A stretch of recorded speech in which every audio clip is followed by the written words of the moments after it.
Stavrogin seemed to have grown suddenly angry. In a cutting tone, he briefly enumerated all of Levyakin's misdeeds: drunkenness, lying, spending the money destined for his sister, threatening to reveal the truth, insolently accusing Dasha, and so on.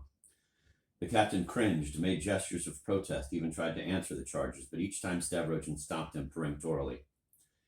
"And finally, I would like to know," Stavrogin said at one point, "what you mean by what in your letter you call a family disgrace. Why should you consider it a disgrace that your sister is Stavrogin's legal wife?" "But it's a secret, sir, a damning secret. I receive money from you, and people ask me what the money's for. But I'm not allowed to answer, and that harms my sister and the honor of my family." The captain had raised his voice. He liked this topic. It was an old standby. Alas, he never suspected the blow that was in store for him this time. In a very casual tone, as if it concerned a routine household matter, Stavrogin informed him that one of these days, perhaps even tomorrow, he intended to announce his marriage to the public as well as to the police authorities, and that would settle the matter of family honor once and for all, as well as that of the payment of funds for Maria's subsistence. At first, the captain just stared at him. His eyes almost popped out, and he did not quite understand. Stavrogin had to explain it to him further. But she's not quite right in the head. I'll take that into consideration. But what about your mother? That's her affair. But you will take your wife to your house? Maybe, but that has nothing to do with you. What do you mean it has nothing to do with me? You won't enter the house anyway. But I'm an in-law, aren't I? People run from in-laws like you. And why should I go on supporting you? Can you tell me that? Mr. Stavrogin, sir, I can't believe it. I'm sure you'll change your mind. It'd be like committing suicide. Think what they'll say here in society. I don't give a damn about society here. Remember, I married your sister after I'd had too much to drink at a dinner. I bet a bottle of wine I'd go through with it. And now I'll announce it publicly if it amuses me. Do you understand? There was such irritation in Stavrogin's voice that, horrified, Levyakin began to believe him. But then, Mr. Stavrogin, what'll happen to me? What about me, Mr. Stavrogin? Aren't you just pulling my leg? I am not. Well, I still don't believe you, whatever you say. Anyway, if you do it, I'll lodge a complaint. You're incredibly stupid, Captain. Maybe so, but what else can I do? Levyakin muttered, completely at a loss. Before, they used to put us up for night in exchange for her cleaning the rooms, but what will happen to me now that you've taken everything away from me? You told me you wanted to go to Petersburg and start a new life there. By the way, is it true, as I was told, that you intend to go there to inform on the others, and thus obtain a pardon for yourself? The captain just gaped at him in silence. Listen to me now, Stavrogin said, leaning forward on the table, suddenly very businesslike.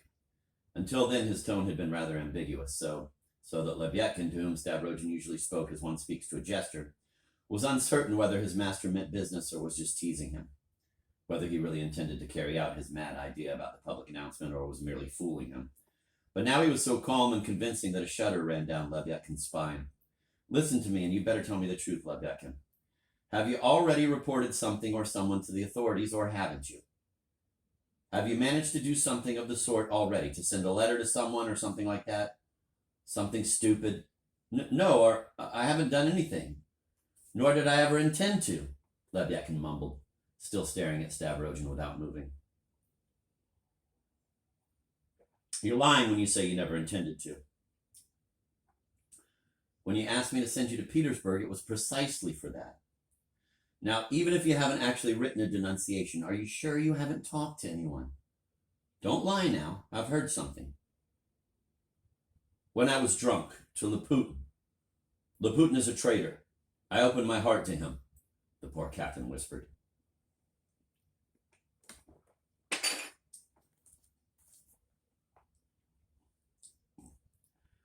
Opening one's heart is all very well, but it's dangerous to be a damned fool. If you had something on your mind, you'd have done better to keep it to yourself. Nowadays, clever people know how to hold their tongues. But Mr. Stavrogin, the captain said in a quivering voice, since you yourself weren't involved in their plotting, I didn't think saying anything against you. I dare say you thought better of informing against your milk cow.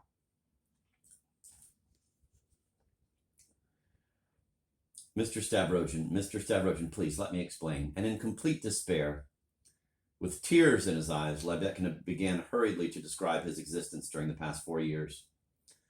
It was the stupid story of a fool who had become involved in something that didn't concern him, the gravity of which he couldn't appreciate, being constantly drunk and debauched. Lebedkin explained that back in Petersburg, he had allowed himself to be drawn into the, quote, movement, just, quote, to be friendly, and out of, quote, solidarity with the body of university students. Although he had never actually been a student himself, that, quote, knowing nothing about it, he had distributed leaflets, slipping them under doors, into mailboxes, into people's hats, in the theaters, into the pockets of passersby. Later, they started paying him because he was so desperately hard up, Mr. Stavrogin, something incredible. So he was sent out and traveled through 2 districts, handing out all sorts of nonsense. Ah, Mr. Stavrogin, he cried emotionally. What bothered me most was that it was strictly illegal, worse yet, unpatriotic. They printed stuff advising the peasant to take his pitchfork, go out in the morning poor and return in the evening rich. Imagine that. It made me tremble with indignation. But I went on handing out that stuff. Sometimes they suddenly pointed a few lines addressed to the whole of Russia that went something like this. Sometimes they suddenly printed a few lines addressed to the whole of Russia that went something like this. Close the churches, do away with God. Break up the family, abolish the rights of inheritance, grab your knives. And I'm damned if I can remember what other nonsense they were supposed to do. Once I was caught with one of those proclamations by some army officers. They gave me a good walloping, but in the end they let me go, God bless them. And then last year I was almost caught handing counterfeit 50-ruble bills made in France to Koroveyev. But thank God Koroveyev drowned in a pond while he was drunk, just in time, and they couldn't pin anything on me. Then here in Virginsky's house, I championed the freedom of the socialist wife. Last June, I was distributing leaflets again in one of the outlying districts here, and I hear they're going to make me do it again. And now Peter Verkovensky comes and announces that I'd better do what they tell me. In fact, he's been threatening me for a long time. You know yourself what he did to me that Sunday. I know I'm only a slave, a worm, that's what makes me different from our great poet Derzhavin. But then you must understand how hard up I am financially, Mr. Stavrogin. Stavrogin heard him out to the end with considerable curiosity. Much of what you've told me I'd never heard before, he said. But then anything can happen to you. He stopped, thought for a while, then continued. But listen now, if you wish, you can tell them that Laputin was lying, that you simply wanted to scare me by threatening to report me, that you just assumed I must be compromised too, and that this was the way to get more money out of me. Do you understand? Mr. Stavrogin, sir, do you really think I'm in such great danger? I was waiting for you to ask you that. Stavrogin laughed. You can be sure they wouldn't let you go to Petersburg even if I gave you the funds for the trip. But I think it's time I saw Maria. He got up. But what about Maria, sir? I've already told you. Do you really mean it? You still don't believe me, do you? Are you really going to drop me like an old worn-out shoe? We'll see about that, Stavrogin said and laughed. If you wish, I'll go outside now so I won't overhear anything that's not from my ears. The rooms are so tiny, you know. That's a good idea. Go outside. Take my umbrella. Your umbrella, Mr. Stavrogin? Am I worthy of your umbrella? Lebedkin said, cringing. Anybody is worthy of an umbrella. Oh, I admire the way you put it. It defines in one phrase the minimum human rights. His tongue was moving now out of sheer force of habit. He was utterly crushed by Stavrogin's decision and completely at a loss. But as soon as he was outside and he had opened Stavrogin's umbrella over his head, the usual reassuring thought entered his silly, scheming head. He was just being deceived and led on, and that proved they were afraid of him, and therefore he himself had nothing to fear. But if it's all lies and deception, what's behind it? He kept wondering, because to announce the marriage seemed really too absurd. It's true that a magician like this man can do anything. He just lives to hurt people. But judging by the punch he took on the jaw on Sunday, he seems afraid of something himself. More afraid of something than he's ever been before. Perhaps he's rushed here to tell me he'll announce it because he's afraid I'll announce it first.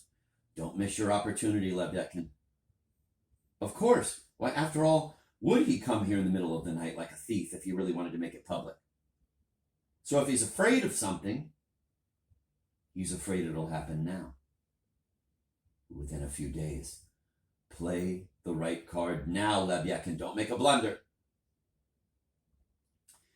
He's threatening to set Peter Verkovensky on me. It's frightening, all right, very frightening. Why the hell did I have to spill it to Laputin? Damned if I can understand what those crazy fellows were up to. They're possessed by demons. I never would make them out. And who could I have denounced them to? You sure you haven't written to anyone just out of sheer stupidity? He asked. So it must be possible to write a report out of sheer stupidity, as he said. Maybe he meant it as a bit of advice. That's why you're going to Petersburg, he says. What a crook. It just vaguely occurred to me, and he's already guessed. It's as though he himself were pushing me into going there. It must be one of two things. Either he's done something and is afraid for himself, or he's afraid of nothing himself and is just egging me on to denounce the others. Oh, it's dangerous, Lebyakin. Be careful. Don't play the wrong card. He was so deep in his thoughts that he had even forgotten to eavesdrop. It turned out to be rather difficult anyway. The door was thick and made in one piece, and inside they spoke very quietly. He couldn't hear more than indistinct sounds. Lebyakin spat spitefully, turned his back on the door, and walked about whistling.